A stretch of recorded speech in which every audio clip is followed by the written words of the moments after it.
Assalamualaikum, selamat malam teman-teman semuanya. Kepada Ibu dosen Bu Ari Purwanti selaku dosen pembimbing yang saya hormati, dan teman-teman semua yang saya hormati juga. Pada kesempatan malam ini kami akan membawakan presentasi mengenai yaitu makalah audit sektor publik, di mana pada kelompok 7 ini di nomor 1 itu Tony Hardy, kedua Agnesia, ketiga Anugrah, keempat Melda. Kesempatan malam ini saya akan membawakan isi-isi poin-poin makalah ini, dimana pada kata pengantar yaitu puji syukur kami panjatkan kehadirat Tuhan Yang Maha Esa, karena hanya dengan rahmatnya kami akhirnya bisa menyelesaikan makalah akuntansi sektor publik yang berjudul audit sektor publik ini. Adapun tujuan dari penulisan makalah adalah untuk memenuhi tugas pada mata kuliah auditing 2, yaitu mengenai sektor publik. Selain itu, makalah ini juga bertujuan untuk bagi para pembaca dan juga penulis. Kami juga menyadari bahwa makalah yang kami tulis ini masih jauh dari kata sempurna. Oleh karena itu, kritik dan saran yang bisa membangun akan kami nantikan demi kesempurnaan makalah ini. Bab pertama yaitu pendahuluannya, yang dimana latar belakang selama ini sektor publik tidak luput dari tudingan sebagai sarang korupsi, nepotisme, kolusi, efisiensi, dan sumber pemborosan negara. Puluhan birokrasi tidak mampu bisnis yang ditujukan untuk mengkritik buruknya kinerja perusahaan-perusahaan sektor publik.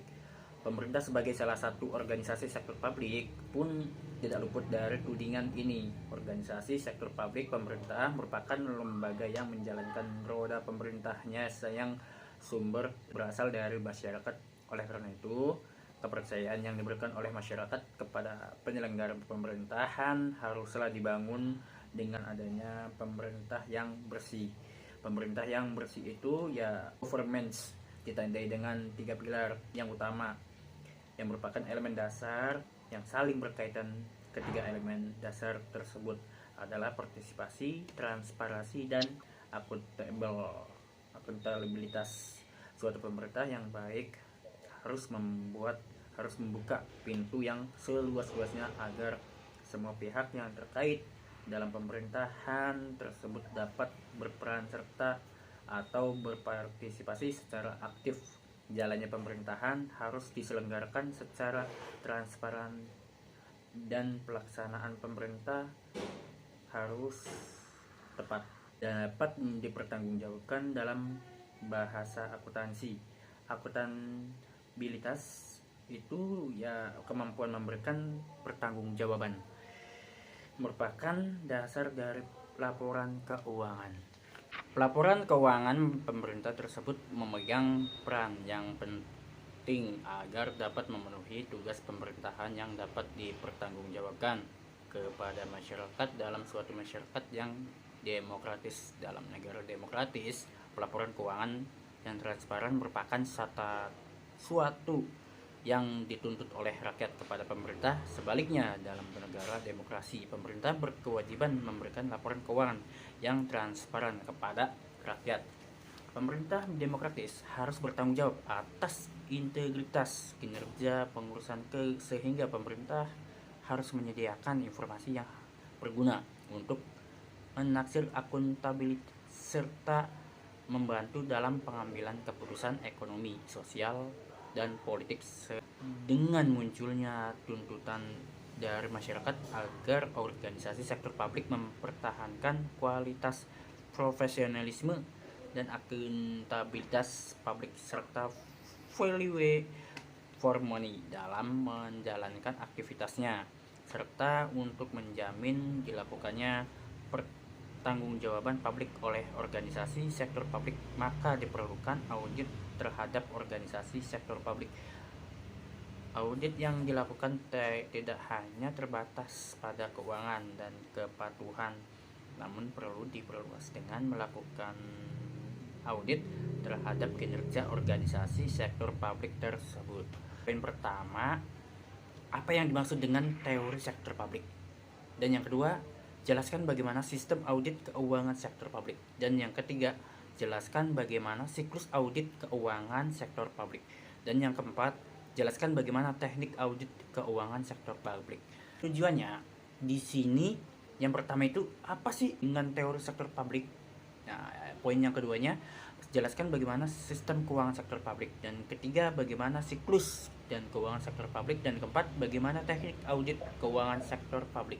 Pada inti di dalam ini, teori sektor publik itu bahasanya yang kedua, definisi audit sektor publik secara umum. Auditing definisikan sebagai suatu proses sistematik yang secara objektif terkait evaluasi bukti-bukti berkenaan dengan asersi tentang kegiatan dan kejadian ekonomi guna memastikan derajat atau tingkatan hubungan antara asersi tersebut dengan kriteria yang ada, serta mengkomunikasikan hasilnya kepada pihak-pihak yang berkepentingan, di mana dapat digolongkan sistematik dibagi menjadi 3, yang mengkomunikasi, yang di bawahnya audit, dan yang di samping objektivitas, dan di bawahnya lagi ada derajat hubungan kriteria yang ada, dan bawahnya lagi yaitu evaluasi bukti-bukti, pengumpulan temuan audit, dan yang terakhir itu ada asersi. Proses sistematiknya itu, audit merupakan aktivitas struktur yang mengikuti suatu urutan yang logis, di mana objektivitasnya hal-hal berkaitan dengan kualitas informasi yang disediakan, kualitas orang yang melakukan audit secara esensial.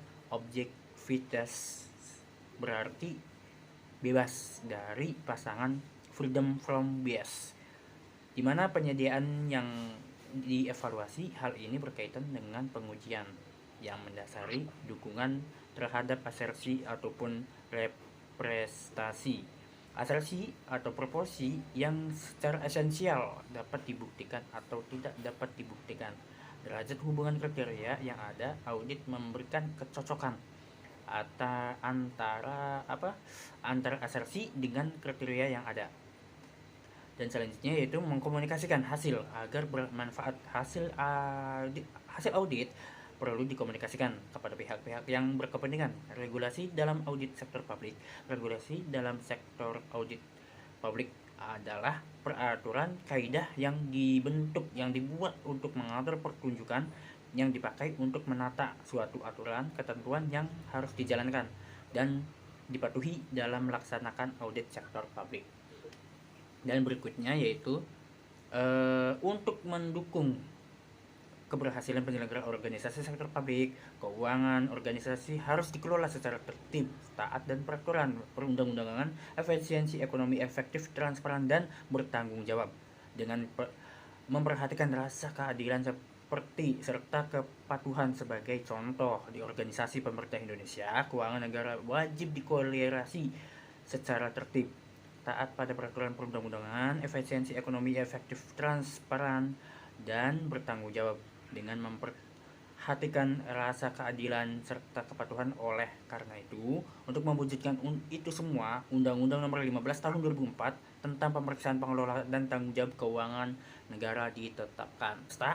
Di sini subjeknya, keterangannya itu subjek organisasi. Audit sektor publiknya organisasi pemerintah bersifat nirlaba seperti sektor pemerintahan daerah, Pemda, BUMN, BUMD dan instansi yang berkaitan.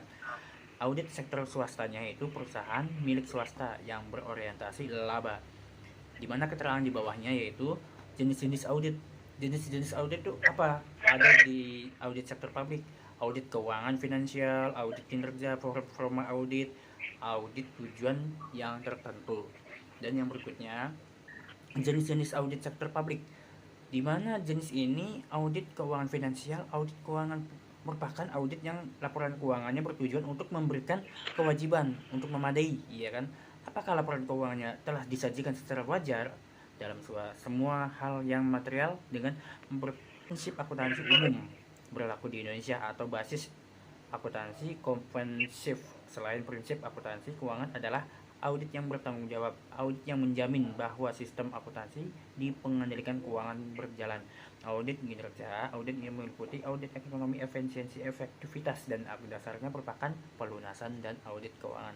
Hal tersebut yang bertujuan prosedurnya audit kinerja merupakan suatu proses sistematik dan memperoleh secara efektivitas laporan tersebut. Audit keuangan sektor publik yang selanjutnya yaitu secara spesifik. Pada konvensional audit keuangan dapat dikemukakan sebagai berikut. Tujuannya pengujian itu ya laporan keuangan oleh auditor independen adalah ekspresi suatu opini secara jujur tentang posisi keuangan. Jadi posisi keuangan itu hasil operasionalnya itu ada arus kas dan disesuaikan dengan prinsip akuntansi secara laporan auditor merupakan media yang merepresentasikan opini audit dalam kondisi tertentu yang menyangkal suatu opini. Ya, pengendalian internal, pengawasan internal yang menyusun pelaporan keuangan, kegiatan terhadap peraturan perundang-undangan yang berlaku.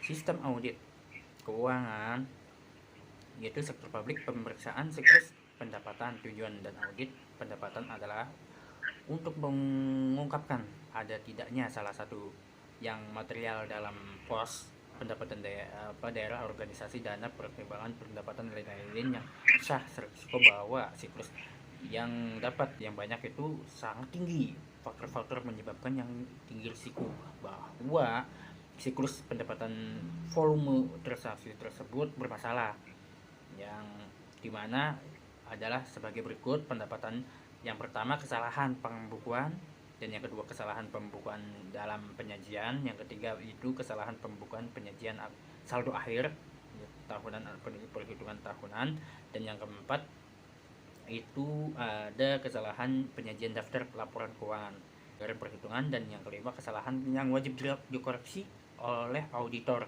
yang terdiri atas kesalahan pembukuan yaitu kekeliruan pencatatan dan kesalahan penjumlahan pengurangan angka atau aritmatika. Siklus pembelanja, yaitu siklus belanja audit itu terhadap siklus belanja ini organisasi sektor publik terdiri dari audit terhadap belanja aparat pegawai SDM dan belanja penyelenggara publik, di mana yang disignifikan itu saldo siklus belanja. Tujuan audit itu didasarkan kelima kategori, dan yang pertama yaitu transaksi, di mana di dalam belanja organisasi sektor publik ada kesalahan membedakan pengeluaran, ada yang mengandung keuangan saji, auditor dan berusaha mencari cara untuk mencapai tinggi. Dan yang kedua yaitu risiko bawaan pos belanja organisasi, yang organisasi itu sangatlah tinggi. Ada berbagai penyebab ya, yang penyebabnya itu ya tidak perlu masalah akuntansi yang berkembang. Dan yang ketiga yaitu tingginya volume yang membesarkan kemungkinan terjadinya salah saji. Dan keempat yaitu strategi audit yaitu di mana audit harus membandingkan biaya melakukan pengujian pengendalian internal dengan penghematan yang diperoleh berkurangnya pengurangan substantif. Aktiva tetap, di mana aktiva tetap itu siklus audit yang tetap itu penting karena aktiva tetap itu memiliki porsi terbesar sebagai aset hartanya dimiliki oleh organisasi sektor publik. Tujuannya itu tentang setiap signifikan yang berkaitan transaksi saldo aktiva tetap. Tujuan audit itu berdasarkan kelima kategori laporan keuangan. Personal, di mana siklus jasa itu personalia sangat penting karena merupakan komponen biaya utama hampir semua entitasnya. Itu siklus personalia meliputi semua dan kegiatan yang berkaitan, di mana komponen ini meliputi gaji, insentif, lembur, komisi, dan berbagai bentuk tujuan. Dan siklus investasi biaya itu pada umumnya merupakan bagian dari strategi jangka panjang yang merupakan organisasi yang memanfaat dana yang tidak dipergunakan lagi sebagai investasi jangka panjang yang bersifat material bagi neraca laporan surplus defisit investasi surat berharga jangka panjang, neraca risiko dan transaksinya organisasi, transaksi investasi, frekuensi rendah auditor, akan menghemat biaya bila memakai pendekatan mengutamakan pengujian substantif. Bila frekuensi auditor menghemat biaya kalau melakukan pengujian pengendalian. Periksaan siklus saldo kas. Saldo kas berasal dari pengaruh komunikatif siklus belanja, siklus investasi, dan siklus jasa personalia. Saldo kas meliputi kas di tangan yang baik di bank, dana tertentu yang disisihkan seperti dana kas kecil, tunjukkan saldo. Di mana laporan keuangan itu berdasarkan 5 kategori. Yang pertama asersi keberadaan, dan kedua asersi kelengkapan, dan yang ketiga yaitu asersi hak dan kewajiban, yang keempat yaitu asersi penilaian, dan yang kelima yaitu asersi pelaporan pengungkapan saldo. Siklus akuntansi sektor publik. 2.3.1 Perencanaan audit keuangan. Tahap perencanaan audit terdiri dari langkah-langkah berikut. 1. Pemahaman atas sistem akuntansi keuangan sektor publik. Pemahaman atas sistem akuntansi sangatlah penting karena saat ini audit sektor publik tidak lagi berfokus pada laporan realisasi anggaran saja, tetapi juga laporan keuangan lainnya seperti neraca, laporan surplus defisit, dan laporan arus kas. Jadi, auditor harus memiliki pemahaman yang memadai tentang sistem akuntansi keuangan publik. Yang kedua, penentuan tujuan dan lingkup audit. Tujuan dan lingkup audit sektor publik sangat tergantung pada mandate atau lembaga audit yang bersangkutan. Audit atas laporan keuangan yang dilakukan auditor eksternal umumnya bertujuan untuk menilai kewajaran laporan keuangan organisasi di sektor publik. Sedangkan audit atas penyusunan laporan keuangan oleh pengawas bertujuan memberi rekomendasi perbaikan sistem pengendalian internal dan koreksi kesalahan dalam penyusunan laporan keuangan. Dalam menentukan tujuan dan ruang lingkup, auditor harus memastikan bahwa tujuan dari ruang lingkup audit yang ditetapkan telah sesuai dengan mandat serta wewenang lembaga audit. Dalam konteks audit atas laporan keuangan organisasi sektor publik, pengawas berwenang yang pertama melakukan review atas sistem akuntansi dan pengendalian sistem serta memberikan rekomendasi perbaikan atas kelemahannya. Yang kedua, melakukan pengujian kesehatan laporan keuangan akan dihasilkan dengan informasi yang dapat diandalkan. Tujuan pemahaman mandat ini adalah sebagai berikut. Untuk mengetahui batasan-batasan yang ada pada pekerjaan audit, untuk mengidentifikasi wewenang yang dimiliki oleh pelaksanaan audit, untuk memastikan bahwa pengawas telah melihat hukum yang berlaku, berkeyakinan bahwa pendapatan yang direncanakan telah sesuai dengan kebijakan audit yang ditetapkan. Untuk memastikan bahwa tujuan audit telah memenuhi legislatif untuk mengidentifikasi pihak-pihak yang berhak menerima laporan audit. Ketiga, penilaian kegiatan audit dilaksanakan melalui berbagai pengujian yang mengandung risiko kesalahan, sehingga penilaian risiko pengendalian, kewibawaan, dan risiko direksi harus dilakukan. Jadi kesimpulan dan opini yang diberikan oleh auditor memiliki memadai. Keempat, berdasarkan kegiatan perusahaan audit tersebut, suatu rencana audit harus disusun yang umumnya berisi uraian mengenai area yang akan diaudit, jangka waktu pelaksanaan audit, personil yang dibutuhkan, sumber yang perlu untuk pelaksanaan audit. Penetapan regulasi audit keuangan. Penetapan prosedur audit keuangan merupakan bagian yang penting dalam proses audit karena dibutuhkan untuk memberikan arahan yang jelas dan sebagai contoh agar pelaksanaan audit laporan keuangan bisa memberikan opini yang tepat. Yang ketiga, penyusunan perencanaan audit tahunan oleh lembaga auditora. Perencanaan audit merupakan tahap yang vital dalam audit. Perencanaan audit yang matang akan sangat menentukan kesuksesan audit. Perencanaan audit yang baik merupakan faktor yang penting untuk memperoleh bukti audit yang cukup dan kompeten sebagai pendukung isi laporan audit. Berikutnya, tamu rencana audit tahunan.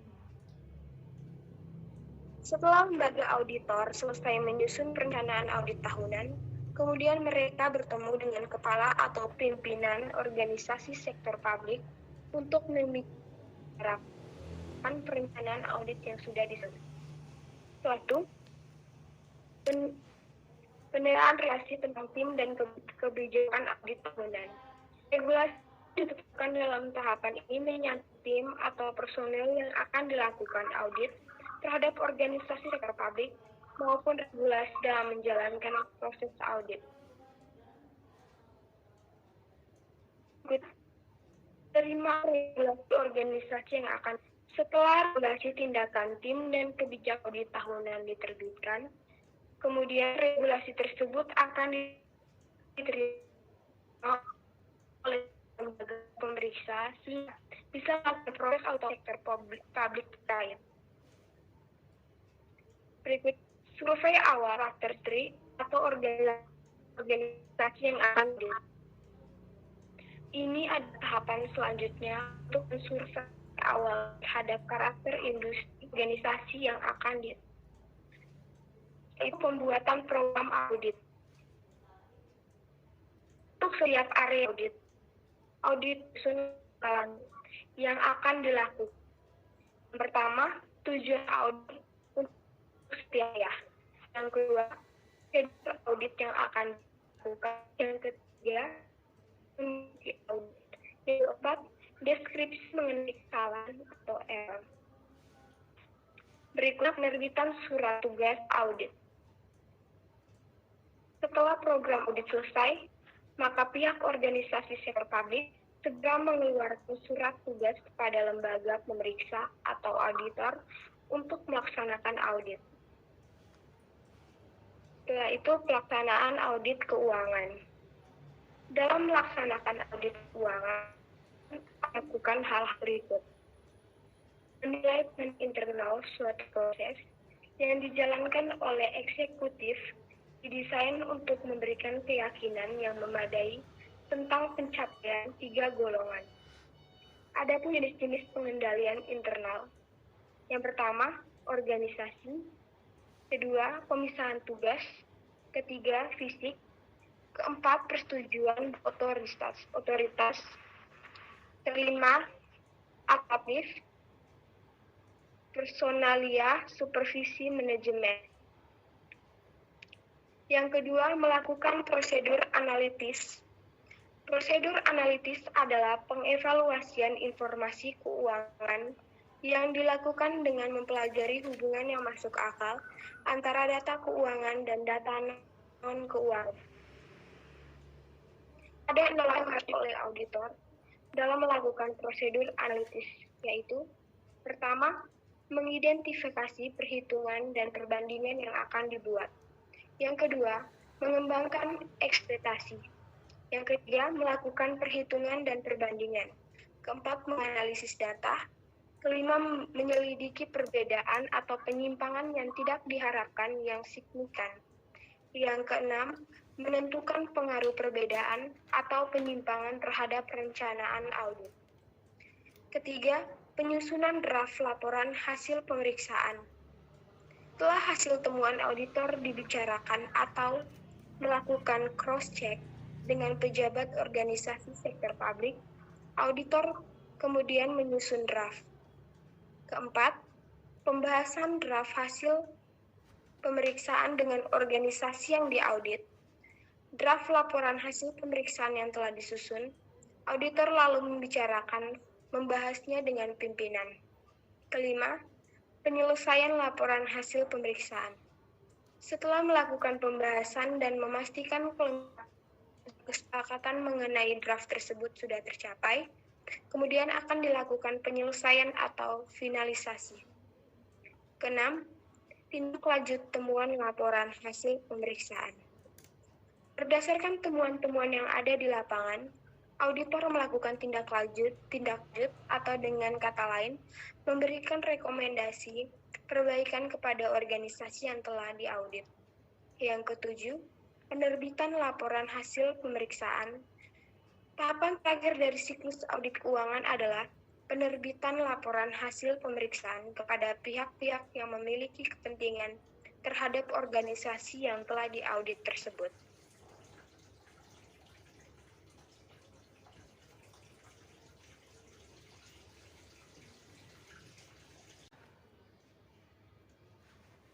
Oke, selanjutnya, contoh praktik audit sektor publik di organisasi sektor publik. Pemerintah pusat, siklus belanja pemerintah pusat mencakup berbagai proses serta kepuasan untuk memperoleh barang dan jasa yang diperlukan dalam pelaksanaan kegiatan pemerintah pusat, termasuk di dalamnya dan instansi pemerintah sebagai pemerintah pusat. Sebagai contoh, audit terhadap siklus belanja pemerintah pusat yang terdiri dari audit terhadap belanja aparat dan belanja pelayanan publik. Belanja aparat dan belanja pelayanan publik terdiri dari belanja administrasi umum, belanja operasi dan pemeliharaan, serta belanja modal pembangunan. Yang kedua, pemerintah daerah pelaksanaan audit atas kontrak pemborongan pekerjaan-pekerjaan atas bantuan pemerintah pada yayasan atau badan hukum lainnya. Audit semacam ini seringkali mencakup baik tujuan audit keuangan maupun tujuan audit kinerja. Yang ketiga, LSM. Dalam organisasi LSM dilakukan dua jenis audit, yaitu pertama audit kinerja keuangan dan kedua audit kinerja non-keuangan.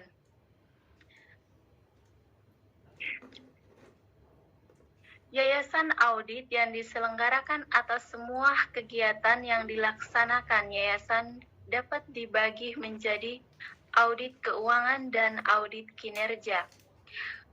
Penetapan tujuan harus dilakukan untuk menentukan jenis audit yang akan dilaksanakan serta standar audit yang harus diikuti oleh auditor. Partai politik sama seperti organisasi-organisasi sektor publik yang lain. Audit dalam organisasi partai politik juga dibedakan menjadi dua, yaitu audit kinerja keuangan dan audit kinerja non-keuangan.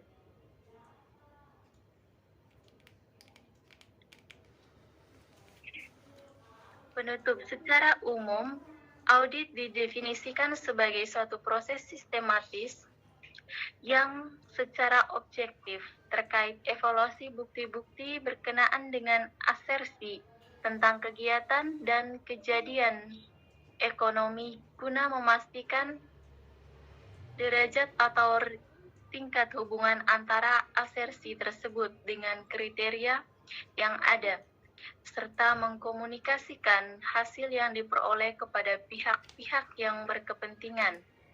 Regulasi dalam audit sektor publik adalah peraturan, kaidah yang dibuat untuk mengatur, petunjuk yang dipakai untuk menata suatu aturan, ketentuan yang harus dijalankan dan dipatuhi dalam melaksanakan audit sektor publik. Tujuan dari audit siklus pendapatan adalah untuk mengungkapkan ada tidaknya salah saji yang material dalam pos pendapatan daerah organisasi, dan dana perimbangan dan berpendapat lain yang sah. Oke, terima kasih. eh Pada kesempatan yang berbahagia ini, terima kasih kepada dosen Ibu Ari Purwanti yang telah memberikan tugas besar kepada kami, dan kami ucapkan terima kasih juga kepada teman-teman semuanya. Oleh karena itu, kami tutup presentasi dengan ucapan alhamdulillah. Sekian, wassalamualaikum warahmatullahi wabarakatuh.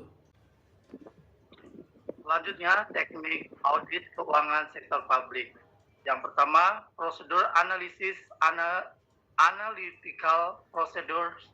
Prosedur analitis terdiri dari penelitian dan perbandingan hubungan di antara data. Selanjutnya, yang kedua, inspeksi atau inspecting. Inspeksi meliputi pemeriksaan yang rinci terhadap dokumen dan catatan serta pemeriksaan sumber daya berwujud. Selanjutnya yang ketiga, konfirmasi atau confirming adalah bentuk permintaan yang memungkinkan auditor memperoleh informasi secara langsung dari sumber independen di luar organisasi sektor publik yang diaudit. Selanjutnya yang keempat, permintaan keterangan atau inquiring, permintaan keterangan secara lisan atau tertulis oleh auditor. Yang kelima, perhitungan atau counting, dua aplikasi yang paling umum dari perhitungan adalah perhitungan fisik sumber daya berwujud dan akuntansi seluruh dokumen. Selanjutnya yang keenam, penelusuran atau tracing yang seringkali disebut penelusuran ulang. Yang ketujuh, pemeriksaan bukti pendukung atau sourcing meliputi pemilihan ayat jurnal dalam catatan akuntansi, dan yang kedua mendapatkan serta memeriksa dokumen yang digunakan sebagai dasar ayat jurnal tersebut. Yang kedelapan, pengamatan atau observing adalah kegiatan berupa pemrosesan rutin atas jenis transaksi tertentu.